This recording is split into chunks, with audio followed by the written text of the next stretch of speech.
Welcome to Tripura Info News Update. GB হাসপাতাল চত্বর থেকে চিকিৎসকের ল্যাপটপ চুরির ঘটনায় চাঞ্চল্য। অভিযোগ পেয়ে তদন্তে নামে এনসিসি থানার পুলিশ। অভিযানে চুরি যাওয়া ল্যাপটপ ও দুটি মোবাইল উদ্ধার করা হয়েছে। ঘটনায় এক ব্যক্তিকে গ্রেপ্তার করেছে পুলিশ। তদন্ত চলছে বলে জানিয়েছেন ওসি পরিতোষ দাস। তারিখ 3:30 থেকে 4:30 অনুমান এই টাইমে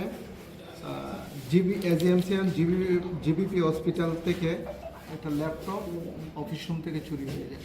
এই বিষয়ে আমাদের কাছে একটা রিটার্ন কমপ্লেন আসলে আমরা একটা কেস রেজিস্টার করি। NCCPS case number 60/2024 under section 329 clause 2 and 305 clause E BNS দ্বারা আমরা মামলা নেই এবং তদন্ত নেমে জিবি আউটপোস্টের SI সুপান দাস একজনকে আটক করতে সক্ষম হয়েছে এবং তার কাছ থেকে একটি ল্যাপটপ এবং দুটি অ্যান্ড্রয়েড মোবাইল সেট আমরা উদ্ধার করতে সক্ষম হয়েছি এবং তাকে অ্যারেস্ট করা হয়েছে। আজকে তাকে পুলিশ রিমান্ড চেয়ে আমরা আদালতে প্রেরণ করব। বাড়ি কোথায়?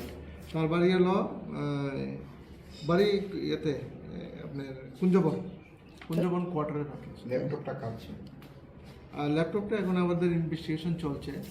আমরা পরবর্তী সময় কাগজগুলি ভেরিফাই করে দিচ্ছি। আগে কি সে কোনো 17 তারিখ আগে কি সে কোনো চুরির সাথে ঘটনার সাথে জড়িয়ে আছে এরকম? এখন পর্যন্ত আমাদের কাছে ইন্টারোগেশনে কিছু এস্টাবলিশ হয়নি। আমরা তাকে রিমান্ডে ইন্টারোগেশন করে বাকি তথ্যটি জানতে পারবো এবং সে অন্যান্য চুরির সঙ্গে জড়িত আছে কিনা সেও আমরা দেখছি বিষয়টা। স্যার কয়টার সময় চুরি করে নিয়েছিল 17 তারিখ? 3:30 থেকে 4:30 হবে। কোন জায়গা থেকে আটক করবে? তাকে আটক করা হয়েছে কুঞ্জবন থেকে। কতদিনের পুলিশ পুলিশ রিমান্ড আমরা